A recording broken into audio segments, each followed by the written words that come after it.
Ladies and gentlemen, welcome to Fredericksburg's Lodge, or the Lodge at Fredericksburg, which you'll hear about tonight.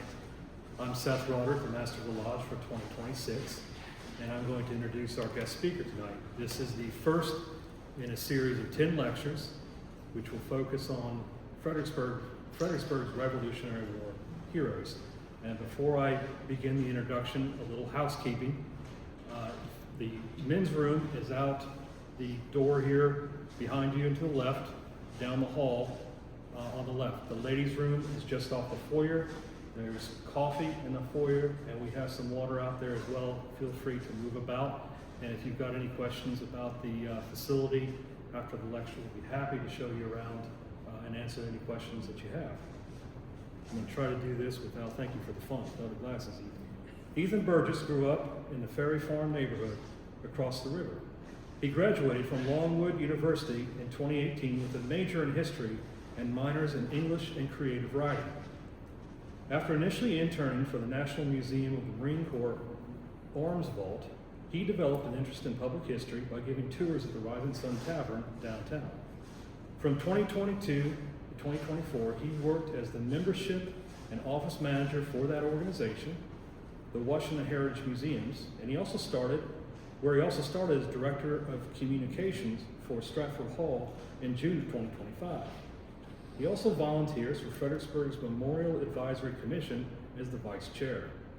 Ethan was made a Master Mason of Fredericksburg Lodge in September of 2023. He helped coordinate our involvement in Fredericksburg Lafayette Bicentennial in 2024 and launched the Lodge social media accounts in 2025. He currently serves as Assistant Secretary.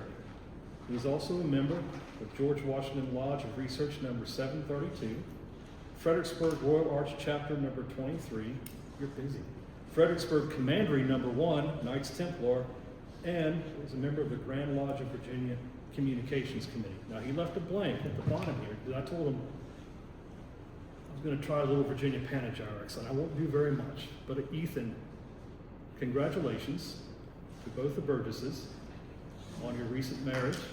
And I just want to say I'm so proud of Ethan as my assistant secretary this year. He has really taken this 1752 lodge into the 21st century with our communication. So Ethan, great work, and I appreciate you doing the lecture tonight.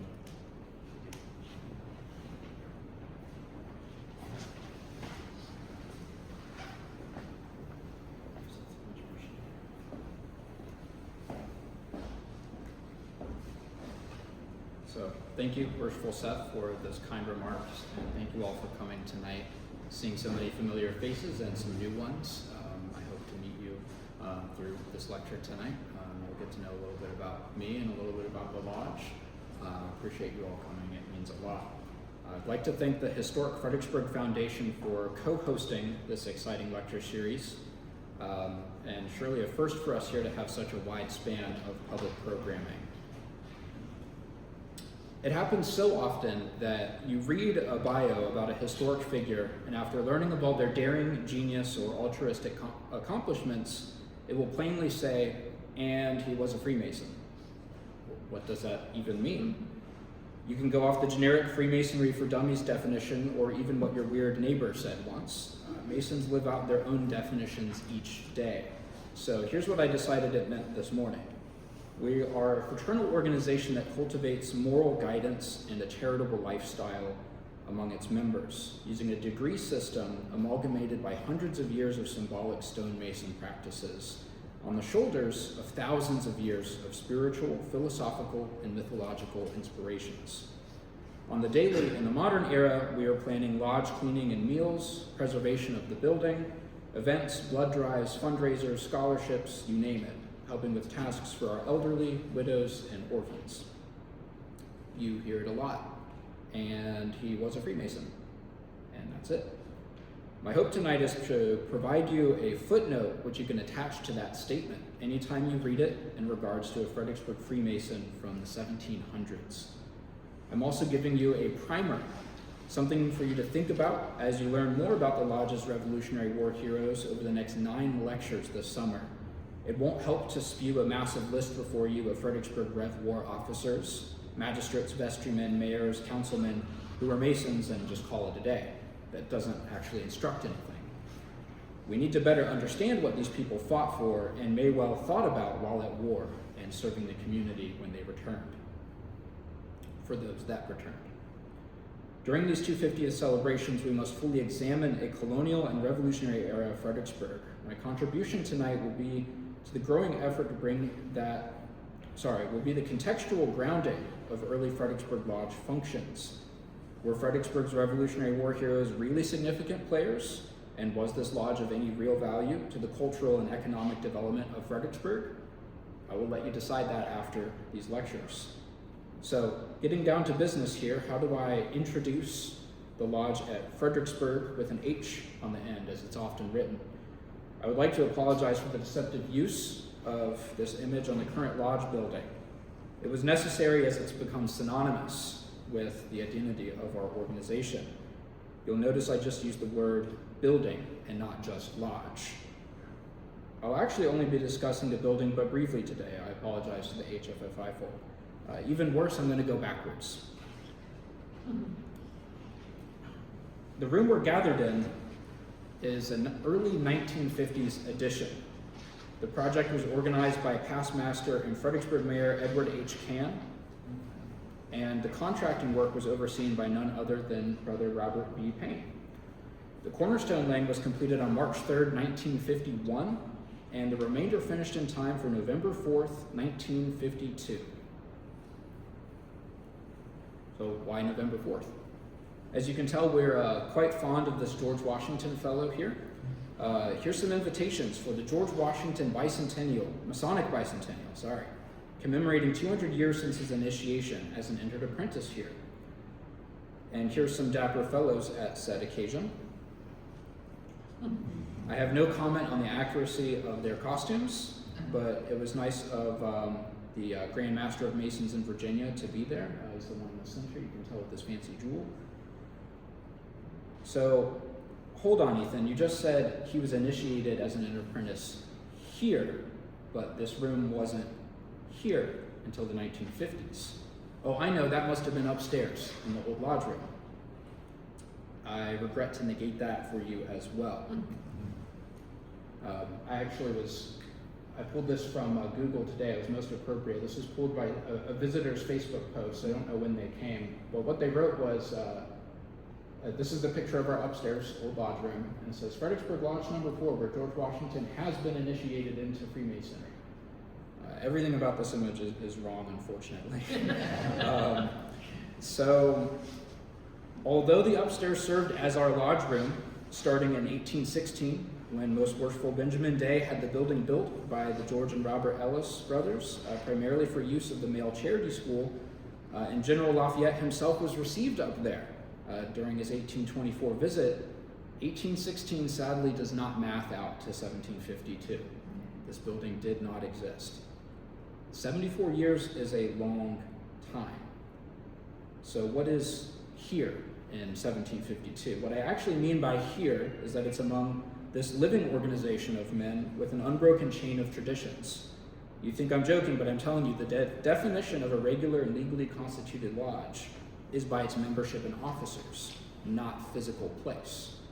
Acknowledging the brothers present, we are in the presence of the here you're actually looking for. So enough with the cute stuff, Ethan. Where did he knock on the door? Let's get to the good stuff. We'll get there, I promise. We need to talk about how we know what we do know. The record book. This is the primary source for which most of tonight's information is derived, because even my secondary sources are derived from it. It's just that important.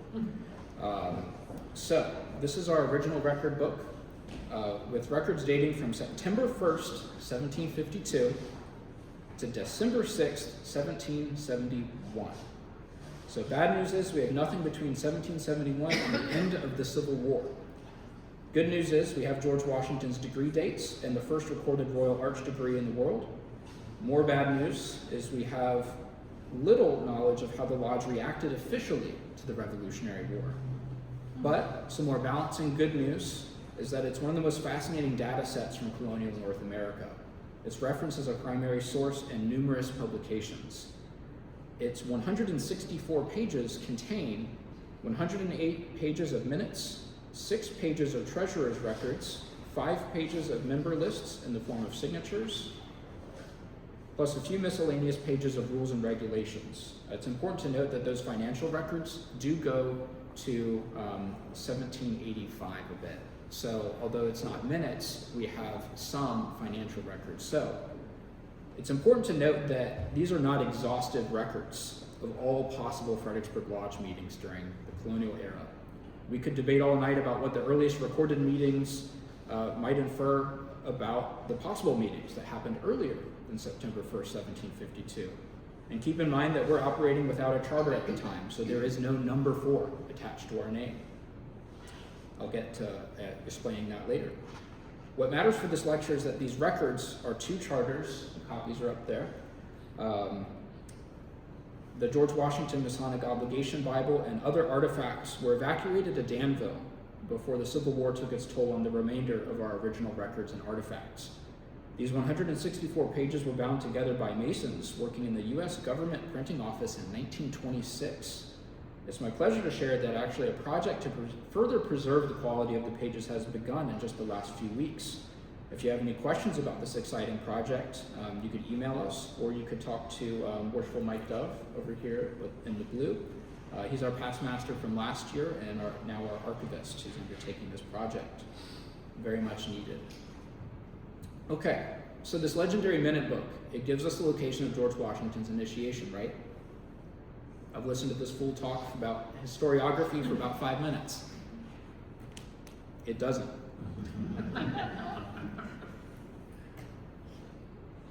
But the record book financial entries from June 1753 note Mrs. Jones was reimbursed for 13 broken glasses. A famous story. We're going to talk about that a little bit. So Mrs. Jones took over John Jones' tavern, his business, when he died in early 1752. If nothing else tonight, remember that. Not C. Julian's Coffee House, not Whedon's or the Rising Sun Tavern. It was John Jones' Tavern that this record is attached to. You hear a lot of deviation, but let's stay on target. What does the transaction imply? Before you joke about rowdiness, let's stop, breathe, and appreciate knowing that at least one certifiable Masonic meeting or festivity, at least one, happened on Lot 49 between 1753 and 1756. Other meetings could have happened in a brother's house around this neighborhood. We don't know. We also know that we held St. John the Evangelist feasts in late December each year. So hold on, Ethan. What are we looking at here? This is not Fredericksburg Lodge. Well, it did meet on this lot. This is the intersection of Caroline and Amelia. Somewhere on lot 49, shown on the Fredericksburg plaque here, was the John Jones Tavern. I believe it, I don't know if it came down by fire, I can't remember, but I believe it did not last until the early 1800s. What matters here is that it's in a neighborhood, a peculiar neighborhood that we need to talk about. So starting with William Hunter, John Allen, and Henry Willis, the upper neighborhood on Princess Anne Street had some of the finer houses in Fredericksburg as early as the 1730s. Closer to the time of our lodge's activity, it was John Thornton, Charles Dick, and Fielding Lewis who were the pillars of this neighborhood, and it keeps going. It's not just that one part. Following the English tradition, there must be some kind of public house or pub in your neighborhood. Tavern is how the colonials preferred to call it, and as many as 1 in 4 buildings in colonial North America could have operated as a quick dining and lodging business as needed by a resident family. John Allen knew this was important and even obtained his own tavern license in 1741, though I'm not sure where. There are some nicer establishments and not some nicer ones, and I believe we can argue this neighborhood maintained likely one of the best consecutively maintained establishments in the burg for several decades, perhaps until Whedon's Tavern. And they would have either taken turns by perhaps renting it, owning it, supporting it with business. In the case of our largest transaction that I've brought up, make matters a right by it. Something happens in 1749. John Allen starts selling his Caroline Street properties, and many of these sales were to current tenants. Who's running businesses here? Who are those tenants? They're merchants. Okay, where did these merchants come from? Scotland. Takes no stretch of the imagination. You go through all sorts of names from this time period, and you're going to see lots of Scottish names. Robert and James Duncanson, Dr. John Sutherland, two different Mitchells. Many of these men were merchants, but some doctors and professionals were among them. Guess what also happened in 1749? The Lewis store is built, although Fielding Lewis doesn't become a Mason until after George Washington. And we have sufficient evidence that many, if not all, of the merchant class of Fredericksburg knew each other. They didn't need Masonry to do that. Now, we don't have evidence either that John Allen or John Jones were Masons. Letters like those between Lewis, Dick, and others leading up to the war pick up where our minutes end after that painful 1771 cutoff. So the building on this lot eventually comes to serve as the actual Hugh Mercer Apothecary Shop. That's some trivia for you. If you've not become acquainted with that, I'm sorry to break that for you. Yeah, so there's the Hugh Mercer Apothecary Shop as it's interpreted. The shop you see today on this corner was actually the warehouse for Henry Mitchell and James Somville. After, later on, a brief stint as a Ford dealership, it started to be interpreted as the Hugh Mercer Apothecary Shop. Go see the Leaches, you have no excuse if you haven't. But it's fascinating to consider that on this lot, where the Jones Tavern was, and knowing that it later becomes Hugh Mercer's shop, it's quite possible that George Washington's degrees were in the same building as where the shop was eventually held. So, again, that's lot 49.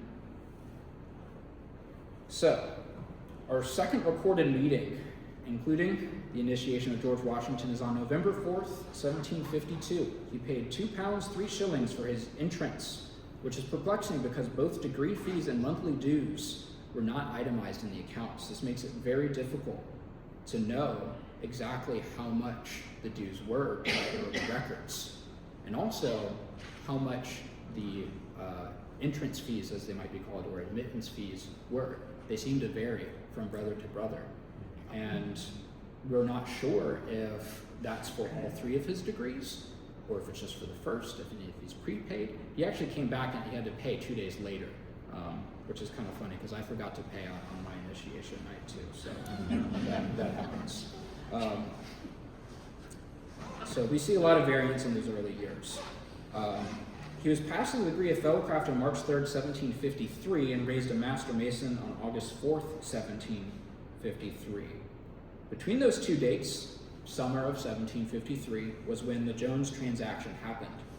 You can make an inference if you like. It was standard then to open an entered apprentice's lodge for business as opposed to a Master Mason's lodge like today. That's a huge difference to understand. Washington was among the minority of members to attain the Master Mason status. It didn't become more common for members to receive that degree until the later 1760s in Fredericksburg, when Worshipful Master Adam Hunter revitalized the degree work and made it a sought-after experience. You'll see where our membership comes from across the state here shortly, and you'll understand why. So other than the moral lessons given by the Fellowcraft and Master Mason degrees, there was no issue with a full member being an entered apprentice. Most of our business was done on that kind of lodge. So in the first 5 years of the lodge's recorded existence, 16 total entered apprentices were initiated. Meanwhile, 32 were admitted or made member, inferring some kind of affiliation among newcomers to Fredericksburg that were already Masons. Like George Washington, if held at Jones Tavern, these meetings, degrees, and socials would have happened in a dining room with some china cups and bowls on display, 4 good tables, and 4 good beds upstairs, as noted by the Jones Death Inventory. Even early on, the records indicate charitable efforts made by the lodge members to those in need. On October 5th, 1754, a petition for relief is received from widow Esther Cuthbert, but no further records note action. In November the next month, Brother John Spotswood petitioned for assistance and received 12 shillings and 6 pence to relieve his necessity, following proper motion from the lodge. And this is something that you see in the records a lot, and is a function that is important to lodges to this day.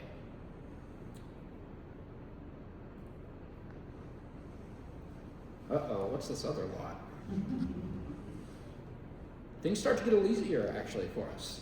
On August 2nd, 1756, we have the first indefinite mention of Charles Julian's Coffee House, a newer brother, being the new meeting location on the day before court, and not the night before court, as was tradition up until that point. Court days were busy days in town, and so to make it kind of like a weekend visit, if you will, lodge days meant something like this. The lodge was open in regular form, essentially go into recess for the day, and members would go and attend church if a brother was giving sermon. They might do their business around town, and they might go to dinner, and then they will make sure to do lodge business at some point during the day before closing in the evening. That's quite different from today, when we come in the evening usually, we open our lodge, we do all of our business, and we close the lodge. We see in lodge summons sometimes specific mention of having a ball or other feast-style events where ladies and guests were invited. So that would have been during that recess portion of the day. So these were really festivities. And if some of these Masons are coming from the countryside, they are making a trip of it. They're going to stay somewhere in town or stay with a friend or family member. And whether it's one day or multiple days, it's not just one meeting, they shake some hands and then they leave. It's a whole affair, perhaps over several hours, if not days. And of course, during that time, they're settling all their business in town. They're seeing their friends and their brothers, making connections. So there's a better look at that lot 30 across. That is not Charles Julian Coffee House. I don't know what that is. I don't know anything about that building, I'll be honest, but that's not it. All I know is that's lot 30. And in April of 1757, we put together £7 to acquire a charter. This is something we did not have up until this point. And where did we want to get that charter from? Well, naturally, it's Scotland. I'll explain why shortly. We asked nicely of Daniel Campbell, who was there at the time, to go pick it up.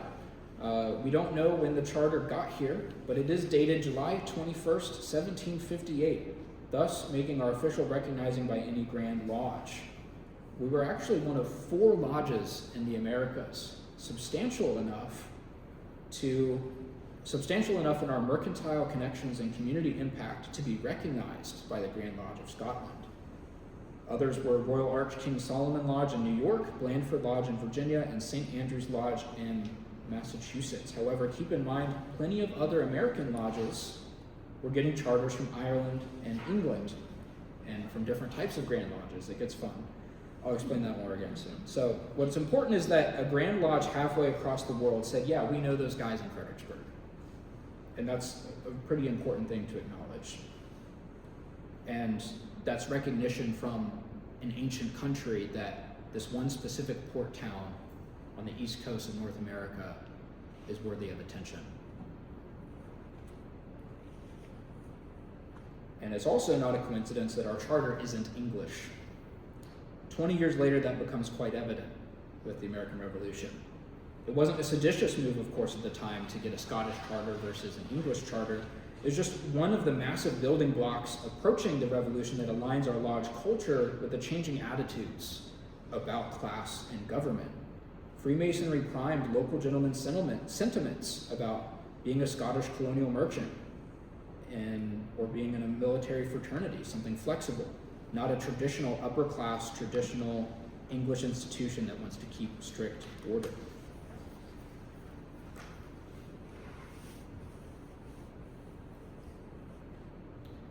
this is another place. Why are we moving around so much? The Market House, not the fam up there. I'm not blaspheming yet. I'm not claiming that. What we're actually talking about is this alley. So not the town hall. So same lot of land, but it was on the Caroline Street side, down the hill, not up the hill on Princess Anne, where City Hall was erected and now stewarded by the Fredericksburg Area Museum. So we started meeting at the Market House that was present at this site on December 27th, 1763 for the St. John the Evangelist Feast. And beginning in 1767, we see dues are now quarterly rather than monthly, and collected each quarter on the 4 following holidays: Lady Day or Feast of Annunciation on March 25th, Midsummer and Feast of St. John the Baptist on June 24th, Michaelmas, Feast of St. Michael the Archangel on September 29th, and Christmas, you know when that is. We see notices from the secretary both in 1757 and 67 about reminders to pay dues. That is a constant and not a surprise. I could also spend all night explaining the different phases of dues and their amounts, but we do see some consistency start to appear in the 1770s, with specific amounts actually set for each degree. They might change every year or two, but there are set amounts agreed upon. We're no longer guessing at that point what a certain brother is paying for their entrance. We're also really starting to get formal with our business and record keeping. The treasurer accounts in the later 1760s, which is really interesting to note. There were no treasurer reports for every meeting. It was just when the treasurer changed hands, when that office changed hands, they would essentially settle the accounts and transfer everything over. So all lodge treasurers would be delighted to learn about that. So the accounts in the later 1760s show large investments in mugs, glassware, aprons, candles, locks. It's assuming now that we have a room reserved and locked. But a treasurer or other officer could also keep any lodge possessions. So from 1769 to 1771, we definitely know they were meeting in the Market House on First Fridays now.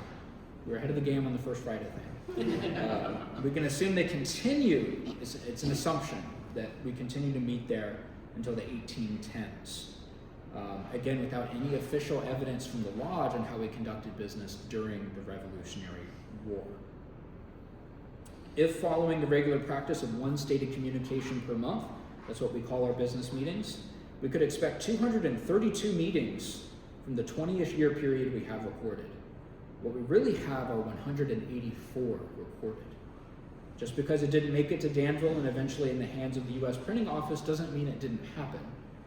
We get a lot of variance in what is recorded. A period from 1759 to 1764 reveals only 4 meetings per year. But in 1767, we met 23 times in 9 months, during which we admitted or advanced 47 members. It's worth noting, Whedon's Tavern, which requires no introduction, was just near here. And we have no written record of meetings happening there, but with George Whedon having been a worshipful master of this lodge and his obvious connection with the brothers here and his involvement in the Revolutionary War, we can make, I would say, a safe assumption that we could have had some celebrations and feasts there. That wouldn't be uncommon to perhaps have your business meeting one place, and if you're also having a feast or a ball, to have it at another location. And of course, with Whedon's Tavern comes all the repute of lively discussion. During this period, our membership came from 18 different counties. Actually, I'd say more here. I'll make a point that our secretaries did differentiate between members and visitors, which is very helpful in the records. What you're seeing here at this map, this data was first assembled by Oscar Darger, and then Ronald Heaton and James Case put it together in the digest of these minutes. Later on in the 20th century, they made this map that's very helpful. So again, this is representing our members, not just visitors. These are our members that are paying dues and they are making regular attendance. We know if they're not making regular attendance because they're going to get sent something nice from the secretary. So what's really interesting here is that changing meeting dates often, as we see from year to year, and a constantly rotating membership, how do they get their information? Well, they could receive summons by mail. And assuming word of mouth would be relied upon from era to era, especially for our early functions. It's as simple as you see your brother out in the wild at Walmart or at work. Oh, did you hear the meeting got moved? It's as simple as that. So there are some key details from the minutes that I think you should know about. Because you've either already heard of them or you will at some point. The first is the legend of the lost master. That sounds like a Indiana Jones title right there. And the first record, actually, September 1st, 1752. Again, this is our first recorded meeting. I won't say that this is our absolute first meeting. The first recorded meeting, the name of the worshipful master for that night is blotted out.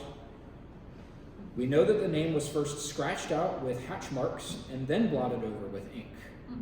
But when the two different blottings, or when the blotting of the ink happened versus when the inscription of the ink happened, we're not able to tell. We know it was not an accident because the amount of deliberate damage to the paper underneath. But some parts of the letters that were inscribed remain.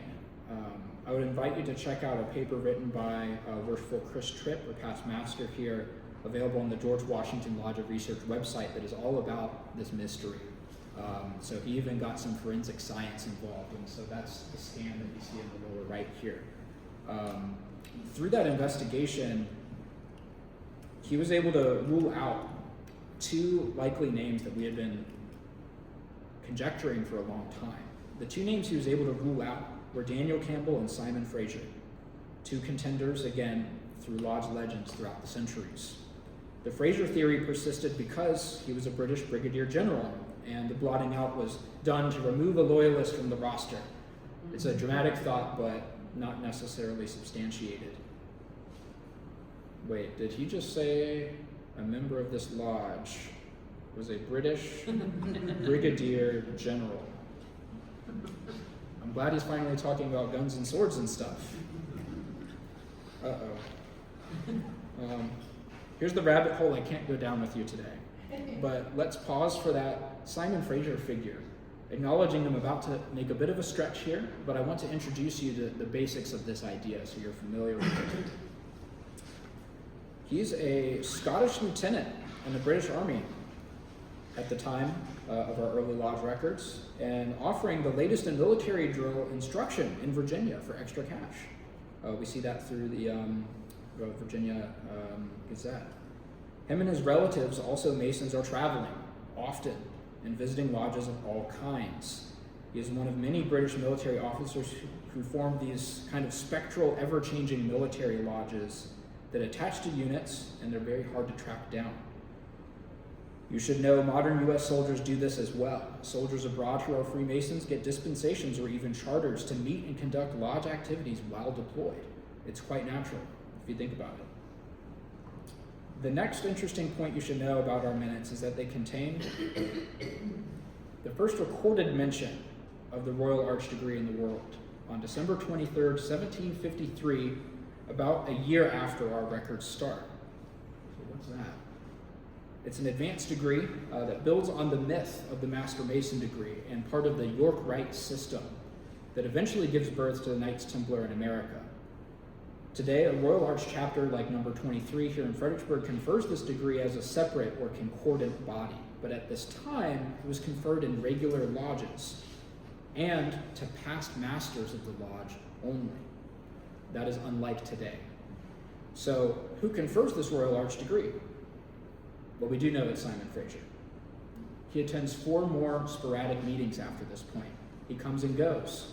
He knows military officers from different colonies, and he knows his Royal Arch stuff. This is really, really peculiar for early on in our records.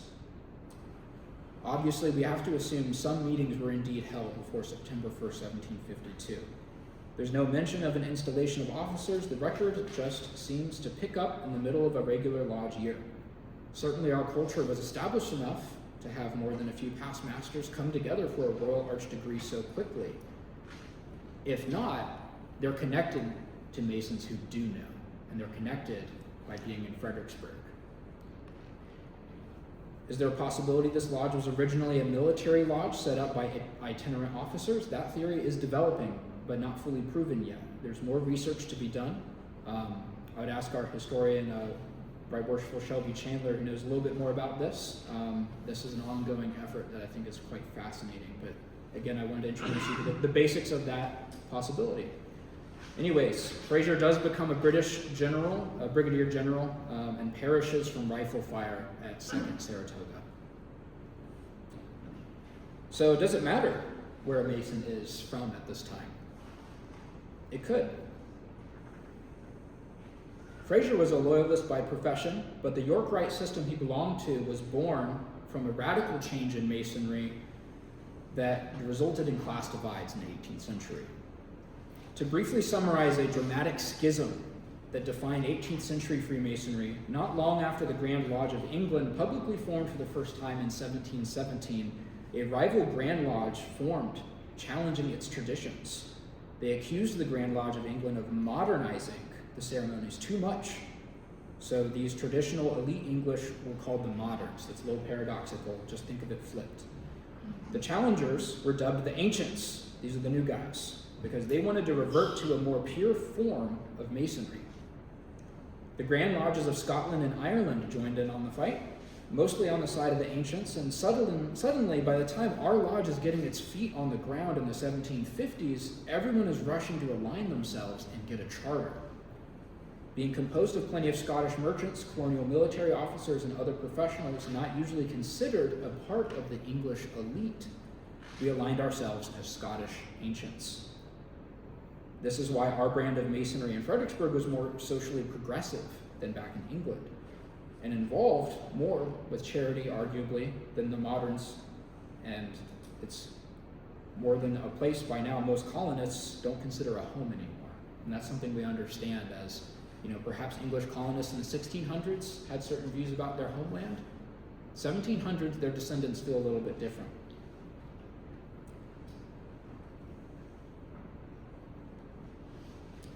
So, our minutes from this period end in 1771. Lewis has not constructed Kenmore yet. Although our minutes pause here, the actions of our brethren become visible. Virginia's Committee of Correspondence comes along in 1773, and our local Spotsylvania Committee of Safety is assembled in 1775. Guess who's on it? There he is. Fielding Lewis is the chair of this Committee of Safety in 1775, principally in charge of assembling a militia in its time to receive instruction from the Committee of Correspondence, but also a number of, again, rather paradoxical kind of local rules that they had to enforce rather briefly. So you can see here a third of the members of that committee in Spotsylvania. Again, Fredericksburg would have been considered a part of Spotsylvania at this time. A third of these members of the committee were members of Fredericksburg Lodge. We know in April of 1775, Mercer and Wheaton assemble 700 local militia to respond to Dunmore's gunpowder incident in Williamsburg. When Peyton Randolph writes us, urging us to stay our hand, it was conversations among brethren of this lodge, including Washington, on what to do. I was interested and humbled to learn last week that the Peyton Randolph house in Williamsburg is interpreting the time of his death right now as a bit of a change of programming. Regrettable being that his death was just before the Declaration. And you can see they actually placed a reproduction apron over the casket, which I found quite humbling and interesting. Apparently the funeral tradition was you would place the casket in the dining room. That was something I also learned with that visit. So in 1777 and 78, following the Declaration of Independence, Virginia lodges started coming together in Williamsburg to discuss constituting their own Grand Lodge of Virginia. We were the fourth in that lineup of interested lodges. The number does not necessarily indicate the age of a lodge. That's important to remember. So when people hear 4, they might think, oh, is this the 4th lodge to exist in Fredericksburg? Or is this the 4th lodge to exist in America? What it means is that regardless of age, we were the fourth lodge to sign up when the Grand Lodge was formed.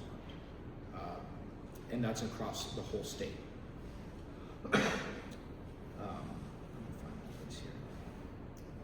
And so then the order goes, after that point, order in which the lodges are constituted. So that would be some 300 we now have across the state.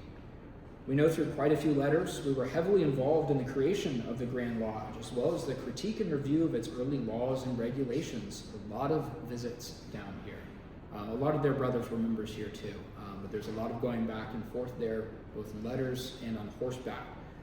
This building is the site of where the Grand Lodge of Virginia was formed. That building, I understand, had severe termite issues and came down, I think, in the 20th century, and is now replaced by the brick Williamsburg Masonic Lodge number 6 that you see when you go to Colonial Williamsburg. So our own James Mercer became the second Grand Master of Masons in Virginia. You can visit his home here in Fredericksburg, by the way. The St. James House is open April 20th through 25th, actually. Major Benjamin Day, the longest consecutive serving master of this lodge, ended up as the 8th Grand Master of Masons in Virginia. Fredericksburg Lodge has provided 8, more than any other lodge, to the Grand Lodge of Virginia, and the portraits are over there on the left. One last piece of evidence I'd like to present comes from the City Council minutes on September 4th, 1782, the year after Cornwallis' surrender.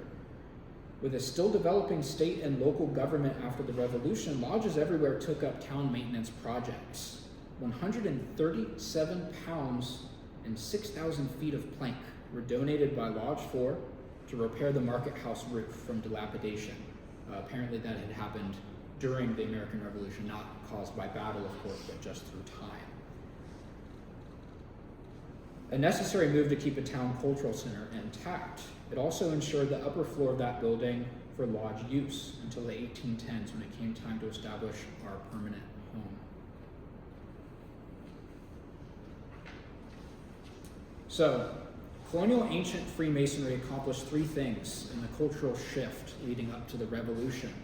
First, it stratified the upper classes, mixing up who knows who among landowners, merchants, artisans, doctors, lawyers, etc. 2, it brought a sense of decorum, culture, and charity to rural areas that wasn't tied to the state religion of England. And third, it spelled out the emotional nucleus and community leaders to fight for and sustain their townships. These are proven by Fredericksburg Lodge's record book and other primary sources from the time. I hope you've learned something about Masonic culture in colonial Fredericksburg so that you can start to judge for yourself when you read some claims that this lodge was primarily interested in the social aspect of fraternity, and newer claims that the activities of our early traveling military officers and Scottish merchants hint at our lodge being one of the convergence points for ancients and subsequently the York Rite system itself in America. There's evidence that can be assigned to each claim and perhaps support a union of the two. Either way, the lodge's activities and membership build a frame that perfectly captures the colony's shifting classes and their attitudes. Really, my thesis is that Masons like to eat, and we had a whole revolution about it. Not joking, breaking bread and enjoying company is important. I'm proven right by the fact that tonight, actually, the Rappahannock Scottish Rite Club met for a social at a restaurant downtown, just like in the 1700s. So, not there yet. Speaking of dinner, you should know those stated communication meetings I mentioned that we have once a month, those are the business meetings. There's actually a public element to them. Before them, we have a dinner, and it's always on second Fridays, except when it's not. Tomorrow, that would be second Friday. So 6:30 p.m., we're having dinner. We only ask for a $20 dinner donation. You can do this any second Friday. If you ever have questions, we've got answers. You can come talk to us, whether it's about history or not. You may be interested to know the fried chicken is on the menu with all the fixings. I promise I'm wrapping up here. I have just a few more announcements. This Saturday at 10 a.m., you can witness a one-of-a-kind event here. Elizabeth Spooner, daughter of our own Gustavus B. Wallace, is having her grave marker dedicated alongside her family in the Masonic Cemetery here. I would have loved to have talked a little bit more about the history of the cemetery, but that's a lecture unto itself. Her burial site was never located, unfortunately, but her grave marker was found discarded on a Spotsy farm in the 1980s and had been taken care of by the Fredericksburg Area Museum since 1991. You can join us for her marker's proper dedication this Saturday, 10 a.m. One characteristic of Masons is that we take care of our brothers' families, even if it's 200 years apart. Tonight you'll have noticed one name pop up a lot, and that's Fielding Lewis. It's fitting that the next lecture 2 weeks from now, on Thursday, April 27th, right here, Barbara Anderson of HFFI, will pick up where I've left off with his incredible dedication to the cause. And finally, on Friday, May 15th, we're hosting an open house from 5 to 9 p.m. to celebrate Virginia's declaring of its independence from the Crown. So before the Declaration of Independence.